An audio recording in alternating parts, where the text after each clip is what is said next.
কেউ পাহাড়ে শান্তি খোঁজে, আবার কেউ সমুদ্রের ঢেউয়ে। আমি ভেবেছিলাম পাহাড় হয়তো আমার সবকিছু, কিন্তু কখনো কখনো নিজের প্রিয় জায়গার বাইরে বেরোলেই বুঝতে পারা যায় প্রকৃতির প্রতিটা রূপেরই একটা আলাদা গল্প আছে। আজ গল্পটা পাহাড়ের নয়, আজ গল্পটা সেই নীল দিগন্তের, যেখানে প্রতিটা ঢেউ যেন নতুন একটা অনুভূতি নিয়ে আসে।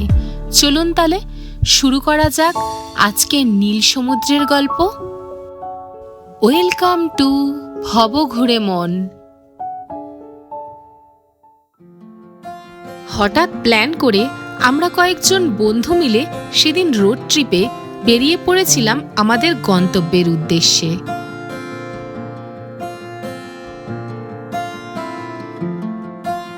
রাতভর পথ পেরিয়ে সূর্যের প্রথম আলো ফুটতেই আমরা পৌঁছে গেছিলাম আমাদের গন্তব্যে।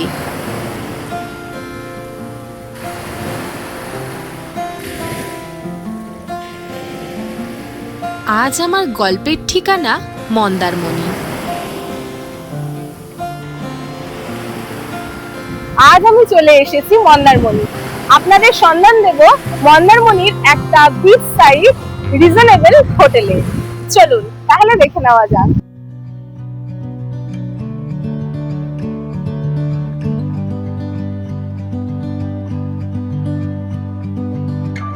প্রতিটা সুন্দর ভ্রমণের পেছনে থাকে একটা সুন্দর ঠিকানা। মন্দারমণিতে আমাদের সেই ঠিকানাটা ছিল এই প্রিয়জিৎ রিসর্ট। প্রথম দেখাতেই প্রপার্টিটা বেশ ভালো লেগেছিল আমার।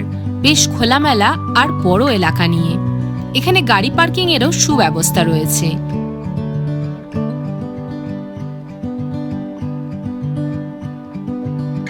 এখানে থাকার জন্য কটেজ আর নর্মাল রুম দু ধরনের অপশনই পেয়ে যাবেন।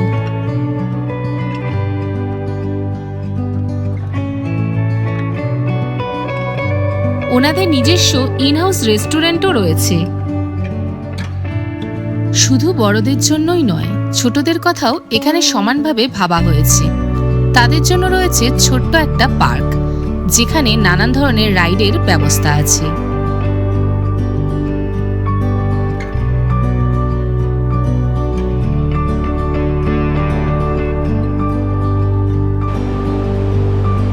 এই প্রপার্টিটা একেবারে সমুদ্রের কাছে, তাই মাত্র কয়েক পা হাঁটলেই সামনে খুলে যায় মন্দারমণির বিস্তীর্ণ সৈকত।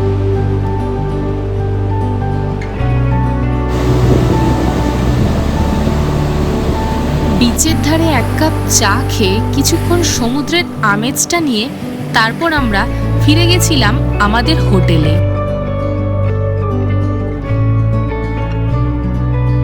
এই হোটেলে রুম বুকিং এর সাথেই থাকে কমপ্লিমেন্টারি ব্রেকফাস্ট।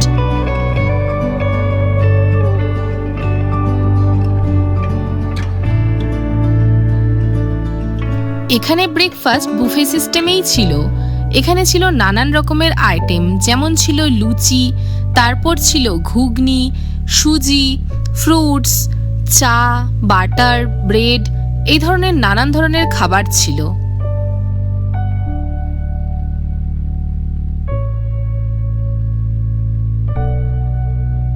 প্রসঙ্গত বলে রাখি, আপনারা যেদিন চেক ইন করছেন তার পরের দিন সকালেই ব্রেকফাস্ট প্রোভাইড করা হয়।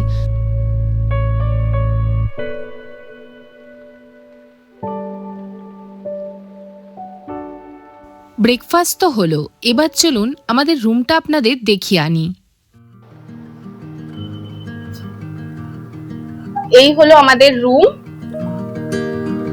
এটা একটা ডিলাক্স রুম রয়েছে। আর রুমে ঢুকেই এই হলো পুরো সিনারিওটা। এখানে আমাদেরকে দেওয়া হয়েছে কমপ্লিমেন্টারি জল, আর এখানে চা কফির ব্যবস্থা রয়েছে, আপনারা চাইলে করে খেতে পারবেন।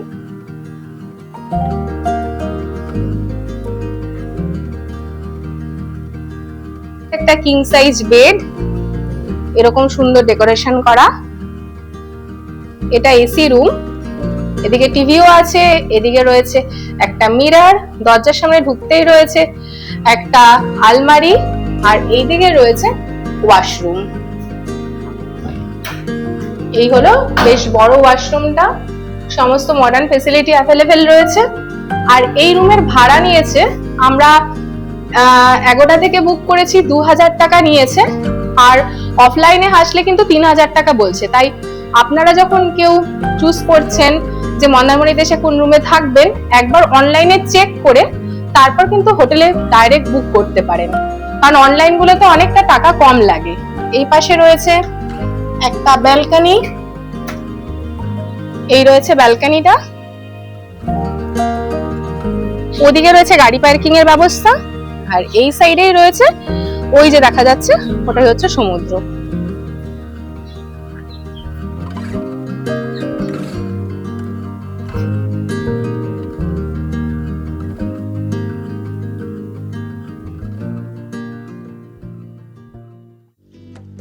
কিছুক্ষণ রেস্ট নিয়ে আমরা বেরিয়ে পড়েছিলাম সমুদ্রের সাইডটা ঘুরে দেখার জন্য।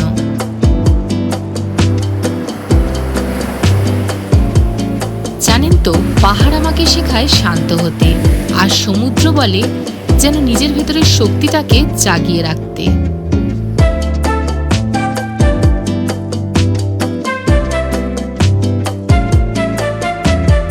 কিছুক্ষণ ঘোরাঘুরির পর একটা ডাব খেয়ে নিয়ে তারপর আমরা চলে গেছিলাম আমাদের হোটেলের ভেতরে সুইমিং পুলে।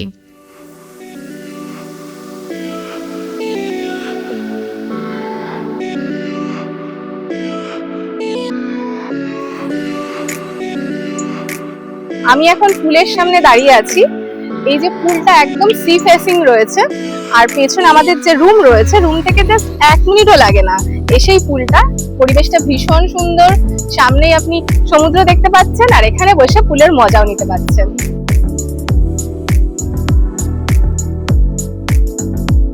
মন্দারমণি মানেই কিন্তু একটা চিল ভাইবস, একটা উইকেন্ড বন্ধু বান্ধব বা কাছের মানুষের সাথে অনেকটা সময় কাটানো।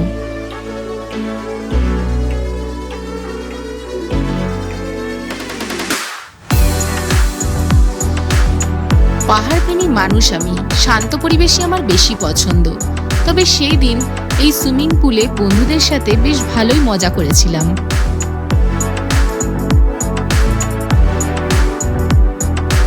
কলকাতার 42 ডিগ্রি তাপমাত্রার হাত থেকে বাঁচার জন্যই তো এই স্থানে আসা।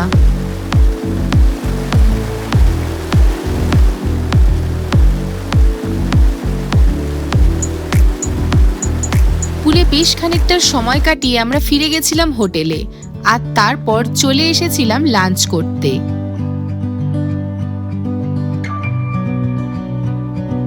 এই হোটেলের ইন হাউস রেস্টুরেন্ট থেকেই আমরা দুপুরবেলার খাবার খেয়েছিলাম। বেশ ভালো আর সুস্বাদু ছিল ওনাদের এই খাবার।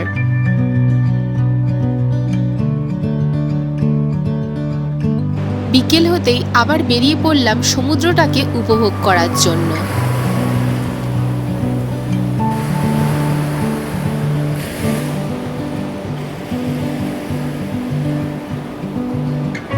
সমুদ্রের জলের এই ঢেউয়ে পা ভেজাতে ভেজাতেই যেন সন্ধ্যা নেমে এলো, আর তারপর আমাদের হোটেলটাও রঙিন আলোতে আলোকিত হয়ে উঠল।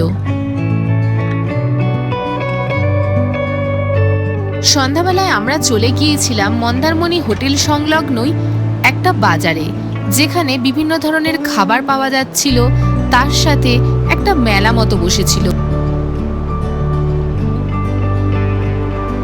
এটা ছিল একটা স্থায়ী মার্কেট, যেখানে কিছু স্থায়ী অস্থায়ী দোকান নিয়ে প্রত্যেকদিন সন্ধ্যাবেলায় একটা জাঁকজমক পরিবেশ তৈরি হয়।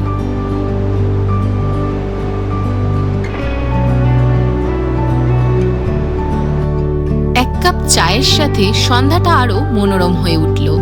আর তারপর লোকাল দোকানপাটগুলো একটু ঘুরে দেখলাম, কিছু ছোটখাটো জিনিসপত্র কিনলাম, আর অনেকটা সময় কাটালাম। এই মার্কেটে আপনারা বিভিন্ন ধরনের গিফট আইটেম, খাবারের দোকান, তার সাথে ছোটদের জন্য বিভিন্ন ধরনের রাইডও দেখতে পেয়ে যাবেন। বিচের ধারে অনেকটা সময় কাটিয়ে তারপর আমরা হোটেলে ফিরেছিলাম।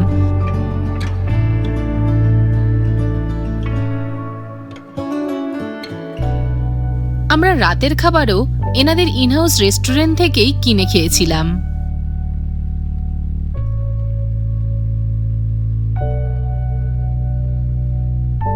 আমাদের একদিনের এই ছোট্ট সফরটা ঠিক এইভাবেই শেষ হয়েছিল।